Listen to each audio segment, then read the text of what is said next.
শুভ সকাল বন্ধুরা, মিষ্টিস ফ্যামিলির আরেকটি নতুন ব্লগে তোমাদের সবাইকে ওয়েলকাম।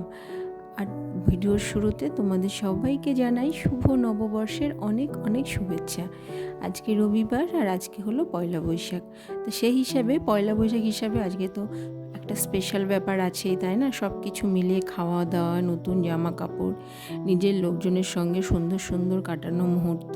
তো চলো আজকে আমার ভিডিওটায় আমি এই সমস্ত সব কিছুই তোমাদের সঙ্গে শেয়ার করব। তোমরা আমার ভিডিওটা দেখতে থাকো।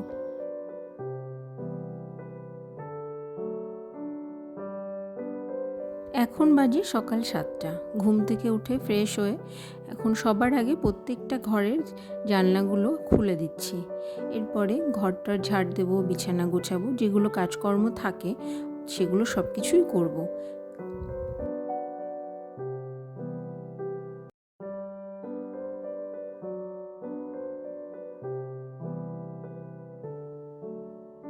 আজ তো ছুটির দিন, তাই সবাই বাড়িতে আছে। আমার হাজব্যান্ড, আমার শাশুড়ি আর ছেলেরও তো স্কুল নেই, সেজন্য সব কিছু একটু লেটেই শুরু করেছি।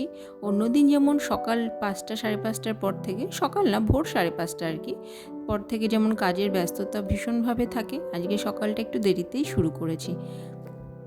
তো সবার প্রথমে বিছানা টিছানা গুছিয়ে নিয়েছি, এখন ঘরটা ঝাড় দিচ্ছি।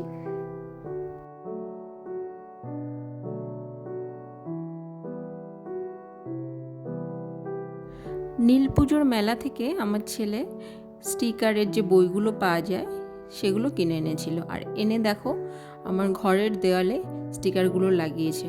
2-3 দিন হলো লাগিয়েছে, তা আমি ভাবলাম এবার তুলে দিই, না হলে বেশি দিন থাকলে না সেটা আর উঠতে চাইবে না, আর স্টিকারের যে আঠাগুলো না ওগুলো দেওয়ালে বসে যাবে।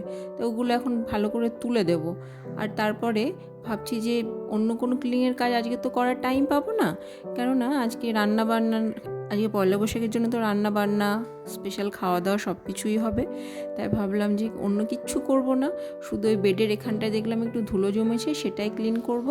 আর সব কিছু আজকে ক্লিনিংয়ের কাজ বাদ যাক, আজকে খাওয়া দাওয়া রান্না বান্না ও সবের দিকেই একটু নজরটা বেশিই দেবো। তো চলো সেই ভিডিওই তোমাদের সঙ্গে শেয়ার করি।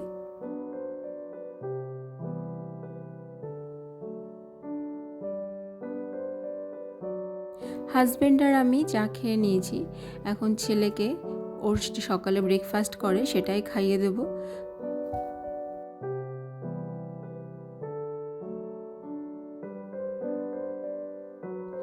আমাদের বাড়িতে নিয়ম আছে যে পয়লা বৈশাখের দিন সকালে দই, খই, চিড়ে, মুড়ি, মিষ্টি, কলা সব কিছু মিশিয়ে খাওয়া হয়। সকালের ব্রেকফাস্ট আমাদের বাড়িতে পয়লা বৈশাখের দিন এটাই সবাই করে।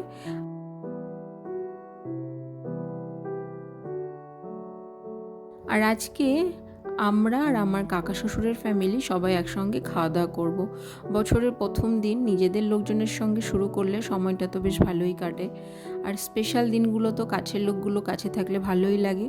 এখন সবার সকালে খাওয়া হয়ে গেছে, আমি আর আমার হাজব্যান্ড বাকি ছিলাম, তাই ওকেও খেতে দিয়ে দিয়েছি আর আমিও এখন খেয়ে নিচ্ছি।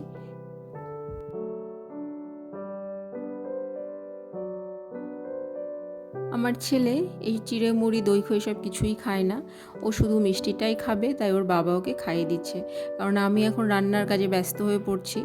তো আজকে করব ফ্রাইড রাইস, চিকেন কষা, আরও অন্য অনেক কিছু থাকবে। তার আগে ফ্রাইড রাইসের জন্য এই চালটা, এটা তো বেশি ধুতে হয় না, একবার ধুয়েই তারপরে রান্না করতে হয়। আমি সবসময় ফ্রাইড রাইসের জন্য ইন্ডিয়া গেট চালটা ইউজ করি। এই চালের যে ভাতগুলো হয় সেটা খুব লম্বা লম্বা হয়, আর ভাতটা ভীষণ ঝরঝরে হয়।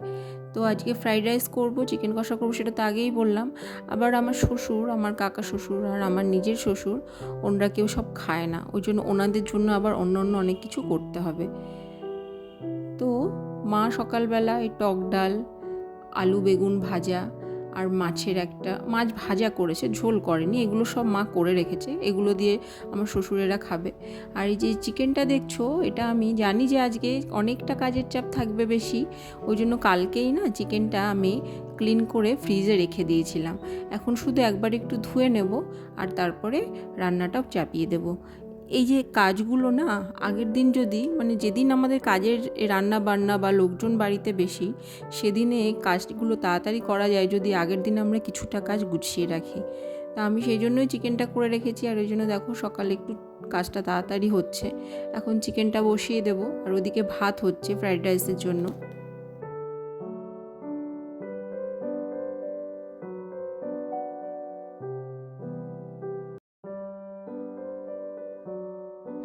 পায়েল চ্যাটার্জি নামে আমাকে একজন বোন কমেন্ট করেছিল আমার ব্লগ দেখে যে খুব ভালো লাগলো। তো ধন্যবাদ বোন, তুমি আমার ব্লগটা দেখেছো।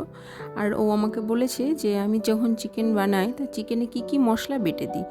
তো দেখো, চিকেনে আমি পেঁয়াজ, টমেটো, ক্যাপসিকাম সব কিছু কুচিয়েই দিই। আর বাটা মশলার মধ্যে থাকে কাঁচা জিরে, রসুন আর আদা আর কাঁচা লঙ্কা। এই কটা জিনিস আমি বাটা মানে শিলনোড়ায় বেটে ইউজ করি। তো পায়েল চ্যাটার্জি, তুমি আমার ব্লগটা দেখেছো, তার জন্য আবারও ধন্যবাদ জানাচ্ছি। আর এইভাবে আমার ব্লগটা দেখতে থাকো আর আমার পাশে থেকো। তো চলো, তোমাদের সঙ্গে গল্প করতে করতে এখন আমার চিকেন রান্নাটা, চিকেনের মশলাগুলো এখন কষিয়ে নিচ্ছি ভালো করে।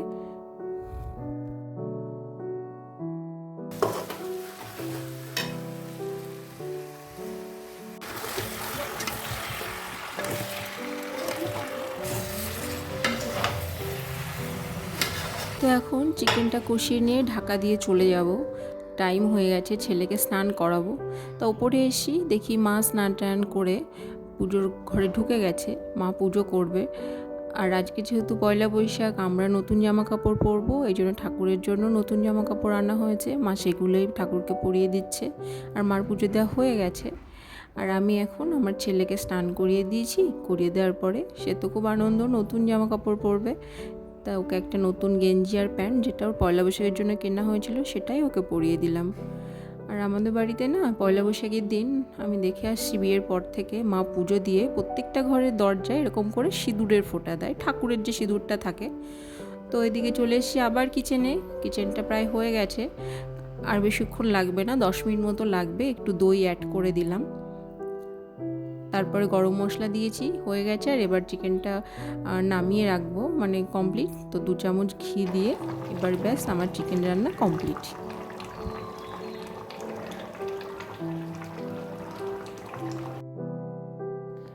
আর এবার ফ্রাইড রাইসে সমস্ত কিছু মেশাবো। এগুলো সমস্ত কিছু ভাজা হয়ে গেছিলো আগে, ঘি দিয়ে একে একে গাজর, বিনস, কাজু, কিশমিশ, ক্যাপসিকাম সব কিছু মিশিয়ে দেব আর ভালো করে ঝাঁকিয়ে নেব। এবার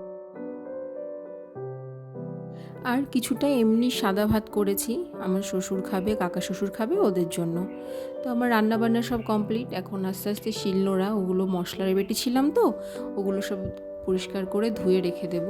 আর গ্যাস ওভেন মুছবো, এগুলো করব। এই সমস্ত কাজ, এই সমস্ত গ্যাস ওভেন পরিষ্কার করা বা রান্না যেখানে আমরা করি, রান্নাঘরের যে টাইলস, এগুলো যদি আমরা প্রতিদিন রান্নার পরে না একবার একটু মুছে নিই, তাহলে দেখবে দাগ বসে না, তেল চিটচিটে ভাব হয় না। তো যেদিন খুব বেশি তেল চিটচিটে ভাব হয়, সেদিন সাবান লাগিয়ে, বাসন ধোয়া যে সাবান থাকে সেটা লাগিয়ে এটা ঘষে নিই, ওগুলো পরিষ্কার করি। কিন্তু যেদিন দেখি কম থাকে, সেদিন নর্মাল একটা ন্যাকড়া দিয়ে মুছে নিই।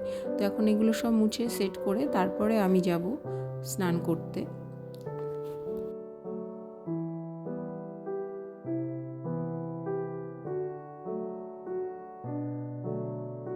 তাই আমি ভেবেছিলাম যে ওগুলো করার পর স্নান করতে যাব, কিন্তু হঠাৎ মনে পড়লো যে রায়তা রেডি করা হয়নি। ফ্রাইড রাইস যেদিন আমাদের বাড়িতে হয়, সেদিন রায়তাটাও বানানো হয়। তো এখন রায়তাটা রেডি করছি। রায়তার মধ্যে দইয়ের সঙ্গে সঙ্গে কিছু ভাজা মশলা অ্যাড করে দিলাম। আর রায়তার মধ্যে অনেক কিছু দেওয়া যায়, টমেটো, শসা, ডালিমের মানে বেদানার দানা, অনেক কিছু, অনেকে অনেক কিছু অ্যাড করে, কিন্তু আমি অন্য কিছু দিইনি। একটু ভাজা মশলা দিয়েছি, জিরে আর গোলমরিচ গুঁড়ো করে, আর কিছুটা শসা কুচি, এটা দিয়েই আমি আজকে, আর নুন চিনি অল্প করে দিয়ে আজকে আমি রায়তাটা রেডি করছি।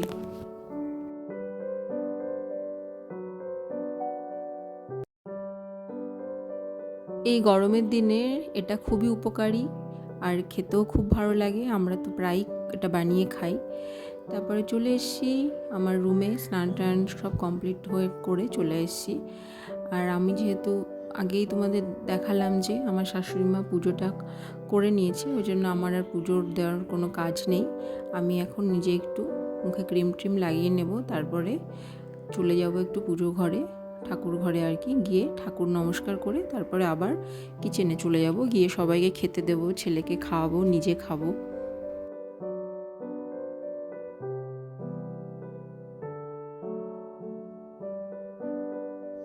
এখানে বাবা আর কাকু ওনাদেরকে খেতে দিয়ে দিয়েছি, আর আমি এখন ছেলেকে খাইয়ে দেব। তারপরে যে এখন আমি আর আমার হাজব্যান্ড খাবো।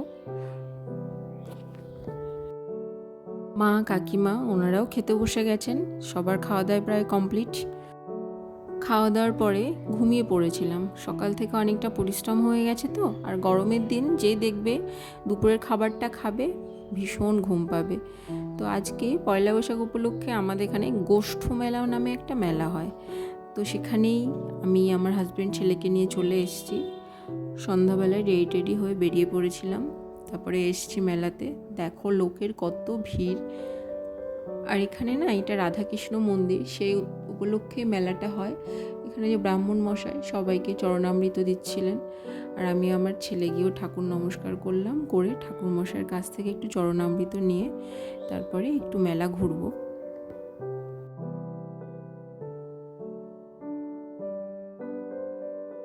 তো চলো বন্ধুরা, আমার ভিডিওটা আজকের মতো আমি এখানেই শেষ করছি। তোমাদের সঙ্গে দেখা হবে আবার নেক্সট ব্লগে। তো সবার নতুন বছর মানে বাংলা যে নববর্ষ অনেক অনেক ভালো কাটুক। সবাই ভালো থেকো, সুস্থ থেকো।